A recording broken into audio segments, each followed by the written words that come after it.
Připojte se i vy do týmu čistých aut a dopřejte své víkendovce či daily driveru zasloužený lesk. Na vlesku.cz naleznete vše, co pro to budete potřebovat. Děkujeme za podporu.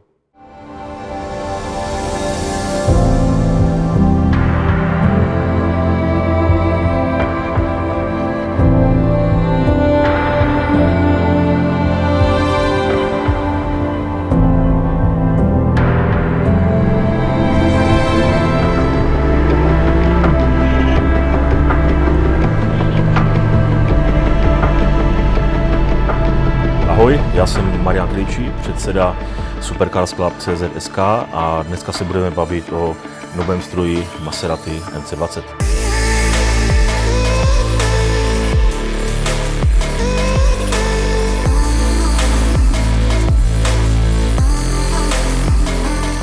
Proč MC20?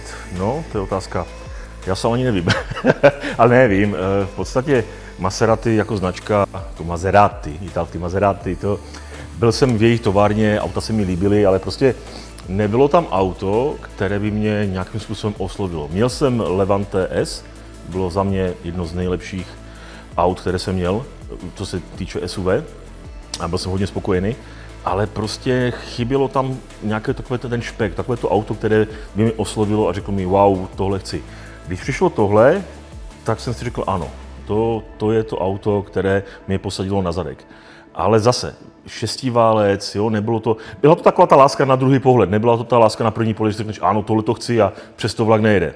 Každopádně, jak jsem to viděl v té žluté barvě, tak to už jsem věděl, že tohle je ta barva, která se mi líbí, protože já jsem to zkoušel v té bílé, je to hodně podobné, když to je u té C12 je taková slonová kost, spíš tam byla taková matná bílá a to mě to auto jako nějak úplně ta barva nebrala, ale u té žluté jsem už byl jako kdyby vozovka ztracený, jo. Tam jsem věděl, že tohle auto bych moc chtěl, ale musel se k němu dojít, jo. Byly nějaké auta, já nejsem na tom tak, abych mohl mít víc aut naraz, takže já vždycky jedno odjezdím, další koupím.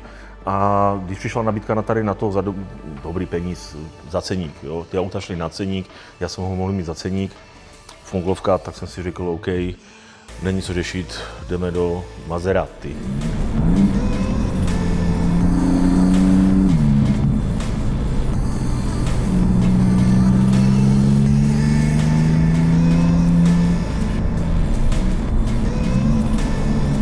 Přesně tohle auto pro mě bylo připraveno 3 měsíce zpátky.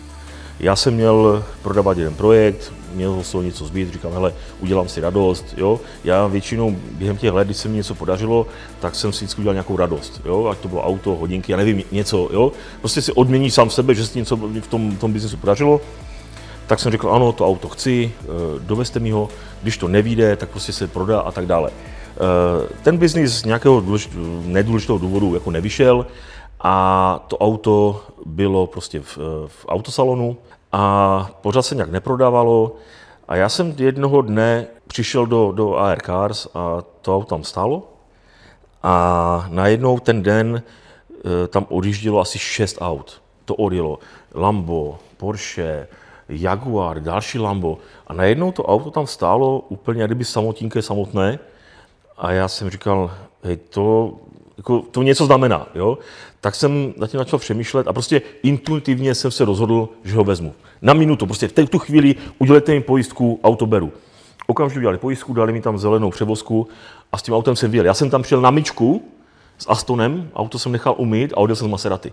Jo, za půl hodiny. Prostě to byla taková ta, já nevím, jak to říct, takový ten pocit toho, že teď to musíš udělat, protože když si uvažoval hlavou, a já jsem nad tím 2 měsíce přemýšlel. 2 měsíce jsem přemýšlel, mám ho vzít, nemám ho vzít, mám Astona, co to, nechci ho prodat, jo. A najednou, bum, jsem se rozhodl tak, jak kdyby si sadil všechny svůj majetek na černou, nebo v kasínu na červenou, jo. Prostě řekni si, to auto chci. Tak já jsem šel a řekl jsem si, ne, prostě to auto chci, beru ho, nějak bylo, nějak bude, prostě, jo, beru. Takže jsem během půl hodiny odjížděl z Maserati, nikdo nechápal, ani já jsem nechápal. Prostě odjíždíš z domu, manželka ti mává, jdeš s Astonem a přijdeš v Maserati, jo, takže takhle nějak to bylo s tím autem, ale to auto si mi vybralo a já tak beru, jo, že tam bylo to znamení a prostě dneska lítuji jenom toho, že jsem udělal dřív, to auto neměl stát 2 měsíce, už jsem ho měl 2 měsíce mít jako v garáži, jo. Víš co, to je častá otázka, jaké to je, když řídíš takové auto poprvé a tak dále a já mám stejnou odpověď. Já už to neberu jako něco speciálního. Bude to znít blbě, možná nafoukaně, ale když těch aut už prostřídáš tolik, já když si přebírám auto, já už se na to nedívám jenom na tu radost, já už se dívám i na ty jako kdyby horší stránky té věci, jo? Pojištění, servisy, pneumatiky, jo? Ztráta hodnoty. Díváš se na ty věci, které vlastně jsou i zatím, nejenom ty klady, ale máš i tam ty zápory, takže já si pamatuju, že takový opravdu pocit zadosti učinění jsem měl ve 22 nebo 23 letech, kdy jsem si kupoval fungového Superba. To jsem odjížděl z toho salonu a říkal jsem si, já mám takové auto, to je moje auto, jako, rozumíš, úplně jako předneseně řečeno jsem odjížděl tak, že ten nos mi čouhal z okýnka a okýnko šlo zavřít, jo? Tak jsem jel a od té doby už to potom šlo nahoru a nahoru, jo? První Ferrari, druhé Ferrari, třetí Ferrari, McLaren, to a už potom to bereš ne jako normální věc, ale opravdu už přemýšlíš i nad těma věcma potom. Prodám to, za kolik, jo? Kolik bude stát pojistka. Takže je to takové, že už si to úplně užíváš.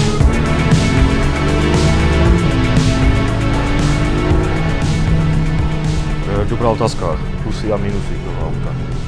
Jako plusy za mě hlavní úplně největší je ten vzhled toho auta. To auto prostě mi připadá jako kus nějakého krásného nábytku nebo kus něčeho, co prostě nevytvořil člověk. Jako, víš, jako takový, jako socha, jo, jako fakt. Tohle je v každém detailu úplně dokonalé auto. Já jsem kolem toho kolikrát chodil, říkal si, jako já bych to neudělal jinak, jo. Tady není kus něčeho, co bych chtěl jinak. Ani to křídlo by se tam nelíbilo, kdyby tam bylo, jo.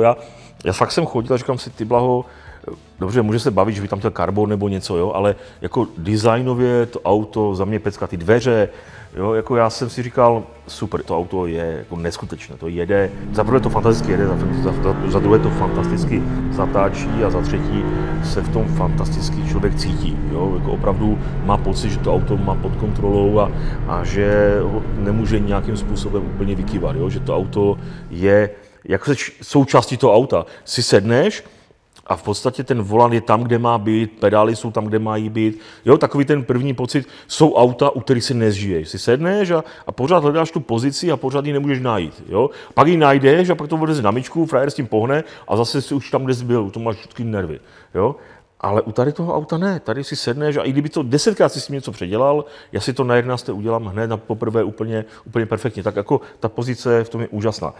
Mínusy, a to podle mě frajeři asi přebrali z té MC12. To nemá žádný kufr. Jako vepředu to má rádoby kufr, to se hraje na kufr, ale tam dáš tak maximálně žabky a to je tanga. Jo? Jako tam nedáš nic. A ten zadní kufr, to je spíš sušárna, nebo já nevím, nebo sušička. Tam, když si dáš věci, tak je vytáhneš úplně horké, to kdybych si fakt jako dal z pračky, tam dál všechno, tak ujedeš 300 km a to je suché, úplně na trout, jo. Když si tam dáš parfémy, nebo dej bože krémy, nebo něco, pak si tím parfémem střikneš, tak spalení na 2. stupně, jo. To je prostě fakt na odlezení chlupu. A takže když jdeš někam s přítelkyní, s manželkou, s dítětem na víc než 2 dny, tak buď druhé auto, anebo já nevím, poslat si to předem. A jako nevím, jak bych to řešil, kdybych chtěl nějakým způsobem jet na díl. Co pro mě znamenají auta? A obecně, co vlastně mi to dává? Pro mě, jako pro spoustu lidí, kteří mají rádi auta, to znamená, já nevím, pro mě to je palivo. Jo? Pro mě to je motivace vědět, že ráno stanu a jdu si sednout do toho, že ten den měl smysl, že ta práce měla smysl. Pro mě, já jsem to párkrát zkoušel být bez těch aut, párkrát jsem to zkoušel jako fungovat nějakým způsobem, že bych to teďka nepotřeboval. Ne, já ho potřebuju. Jako, fakt, já to potřebuji v životu, jak někdo potřebuje prostě, jak všichni potřebujeme dýchat, já musím mít auto, jo, jako to tak je. A já sám za sebe říkám, dokud tam možnost je a dokud máme ještě spalovací motory, tak ty auta chtít budu, jo. A elektromobilita mě nebere, to si budu radši jezdit v koloběžkou elektro, ale ne v autě. Takže pro mě osobně to je motivace, důvod, proč ráno vstávat, důvod, proč být později v práci, důvod, proč vůbec mít nějakou možnost a tendenci něco budovat a něco dělat. Jo? Řeknu to ještě jinak.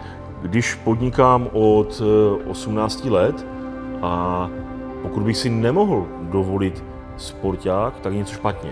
Jo? Takže pro mě je to motivace a já to beru jako součást mého života, mého životního standardu, mého životního prostředí, které jako kolem sebe mám.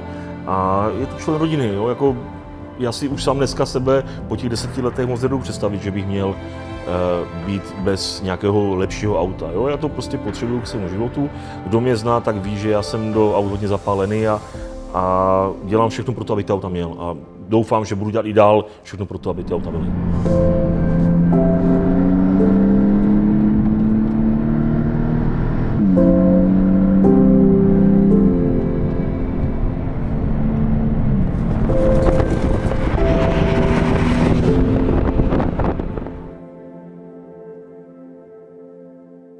Díky moc, že jste tuto epizodu dokoukali až sem do konce. Celý rozhovor, včetně bonusových otázek, nesestříhaný a necenzurovaný, naleznete na našem Hero Hero. Odkaz necháváme dole v popisku pod videem. A pokud toto video nebo naši tvorbu chcete podpořit jednorázově, tak můžete učinit skrze tlačítko díky, které naleznete rovněž dole pod videem, kde můžete přispět libovolnou částku, nebo v nejlepším případě nám ji pošlete skrze tento QR kód. Za jakoukoliv podporu, jakýkoliv dar do naší další tvorby moc krát děkujeme a strašně si toho vážíme. Jenom porovnání s 812 Superfast, která má 800 koní, tak tohle auto mi připadá v každém okamžiku rychlejší. Aby to nepoužil brďák proti mě někdy. Nevím, jestli to DPH jsem tam měl říct, vole. Přijedu na první benzínku na Slovensku a hned, jo, bum. Takže to zatím mi tak utklo v paměti. Prostě ona vzala, nebo nabourala, vzala mi tady ten bok, jak stala vedle mě, tak místo, aby si tak pěkně najela, objela to, tak zadníma dveřma prostě to vzala celé, že? Co se týče kvality a obecně o značce Maserati, jak jsou tady ty diskutéři a kamarád říkal, kamaráda měl auto a kamarád byl v servisu a v servisu říkali, taková šikovná 50, jo, jako musím říct. Ona mi říká, že jsem jako celkem sympatický. Tak jsem jako fakt jako, říkám, děláte si prdel? Jako vážně?